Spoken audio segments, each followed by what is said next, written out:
வாழ்க வீரியம்பலம் பிறந்த நாள் விழா அரசு விழாவுக்காக வருகை தந்திருக்கும் மாண்புமிகு கூட்டுத்துறை அமைச்சர் அவர்கள் மற்றும் இந்த வாழ்க வீரியம்பலம் அவர்களுக்கு அரசு விழாவாக கொண்டாடப்பட்டு இருக்கு. 2023ஆம் ஆண்டு தமிழ்நாடு அரசு வாழ்க வீரியம்பலம் அவர்களோட பிறந்த நாளை அரசு விழாவாக அறிவித்து அன்றைக்கிருந்து ஆரம்பித்து ஒவ்வொரு வருஷம் இந்த விழாவானது மிக சிறப்பான முறையில் நடைபெற்று வந்துட்டு இருக்கு. இந்த வருஷம் இன்னும் ஒரு சிறப்பு என்னது அப்படின்னு பார்த்தா, தமிழ்நாடு அரசு ரூபாய் 50 லட்சம் மதிப்பீடுல வாழ்க வீரியம்பலம் அவர்களோட திருவுருவ சிலை அறிவித்து மாண்புமிகு முதலமைச்சர் அவர்களால் இந்த சிலையை திறந்து வைக்கப்பட்டு சிலை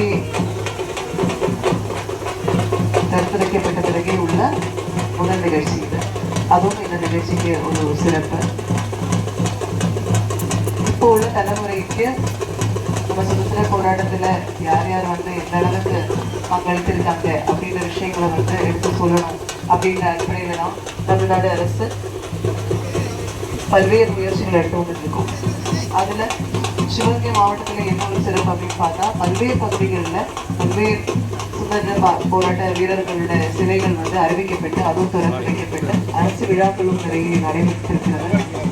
வரும் தலைமுறைகளுக்கு நம்ம இப்போ எக்ஸ்பீரியன்ஸ் பண்ணிட்டு இருக்கிற சுதந்திரம் எந்த முறையில் எவ்வளோ கஷ்டத்தில் கிடைச்சிருக்கு அப்படின்றத எடுத்து சொல்லணும் அப்படிங்கிற அடிப்படையில் தான் இது போன்ற நிகழ்ச்சிகள் தமிழ்நாடு அரசு அறிவித்து நடத்தி கொண்டிருக்கிறது. இந்த நிகழ்ச்சிக்காக அனைத்து ஏற்பாடுகளும் செஞ்சு இங்கே வருகை தந்து நம்ம சுதந்திர போராட்ட வீரர்களுக்கு அஞ்சலி செலுத்துறதுக்காக வந்திருக்கும் அனைவருக்கும் என்னுடைய நன்றி. இந்திய சுதந்திர போராட்டத்திற்காக தன்னுடைய இன்னுயிரை ஈர்த்த சுதந்திர போராட்ட வீரர் வாழ்க வீரியம்பலம் அவர்களுடைய பிறந்த நாள் விழாவை அரசு விழாவாக நடத்த வேண்டும் என்று நான் எதிர்கட்சியாக இருந்த நேரத்திலும் சட்டமன்றத்தில் கோரிக்கை வைத்து தொடர்ந்து கத்தப்பட்டில் நடைபெற்ற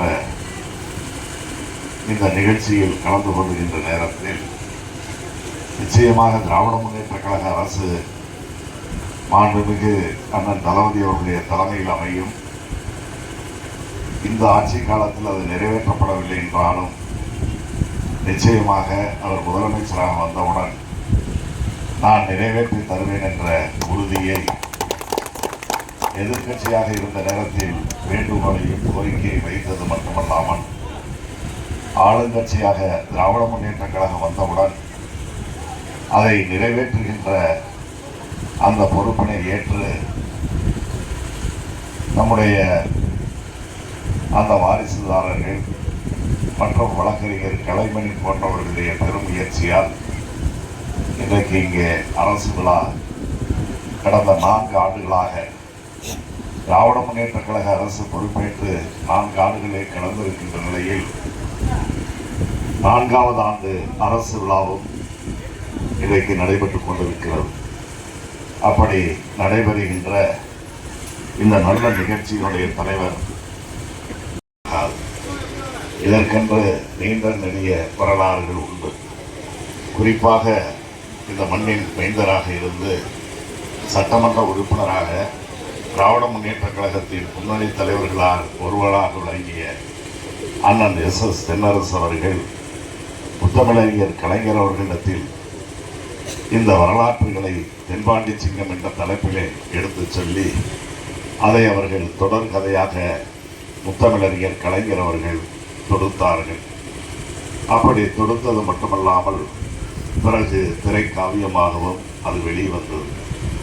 ஆக அப்படிப்பட்ட அந்த சூழ்நிலையிலே தான் சமுதாய பெரியவர்கள் இத்தகைய பெருமை மிக்கவருக்கு நாம் சிறப்பு செய்திட வேண்டும், அதற்கு பெருமை சேர்ந்திட வேண்டும் என்ற உணர்வோடு இதுபோன்ற ஒரு வரலாற்று சிறப்பு மிக்க அமைவதற்கு அவர்கள் அனைவரும் முயற்சி எடுத்தார்கள். ஆக பலருடைய கூட்டு முயற்சி இருந்தாலும் கூட அவர்கள் முதலமைச்சராக இருந்த முத்தமிழறிஞர் கலைஞர் அவர்களும் அவர் வழியில் இந்த அரசை தமிழகத்தை வழிநடத்துகின்ற மாண்புமிகு நம்முடைய முதலமைச்சரான தளபதி அவர்களும் சுதந்திர போராட்டத்திற்காக உழைத்தவர்களை, பாடுபட்டவர்களை, தன்னுடைய இன்னுயிரை இந்த பூமிக்காக தந்து நமக்கு சுதந்திரத்தை பெற்றுத் தந்தவர்களை மட்டுமல்ல, உயிரினும் மேலான தாய்மொழியை நேசித்தவர்கள், அதை வளர்வதற்கு காரணமாக இருந்தவர்கள், வளர்த்தவர்கள் என்று மொழிக்காகவும் சுதந்திரத்திற்காகவும் பாடுபட்ட பெருந்தலைவர்களை மதிக்கின்ற ஒரு அரசாகத்தான் அவர்கள் தலைமையிலான அரசு இருந்திருக்கிறது என்பதற்கு எத்தனையோ எடுத்துக்காட்டுகளை சொல்ல முடியும். தமிழகம் முழுவதும் இதுபோன்ற பல்வேறு திருவுருவச் சிலைகள், மணிமண்டபங்கள் அமைக்கப்பட்டு மறைந்த தலைவர்களுடைய பெருமைகள் இன்று மட்டுமல்ல எதிர்காலத்திலும் பேசக்கூடிய அளவிற்கு இந்த அரசு மாண்புமிகு முதலமைச்சர் அவர்கள் வழிநடத்தி சென்று கொண்டிருக்கிறார் என்பதை நான் இங்கே நினைவுபடுத்த கடமைப்பட்டிருக்கிறேன். இந்த வகையிலே தான் நம்முடைய வரலாற்று சிறப்புமிக்க இந்த பகுதியில் அமைச்சர் அவர்களுக்கும் மற்றும் இவ்விழாவிற்கு தலைமையேற்றுள்ள நம் அமைப்பிற்கு மரியாதைக்குரிய மாவட்ட ஆட்சியர் அவர்களுக்கு வாழைக்குவேலியம்மன் இளைய வாழைக்குவேலியம்மன் இணைய பரிசை வழங்குவார்கள். தானிப்பட்டி கரு சுப்பிரமணியன் அவர்களே, அன்பிற்கினிய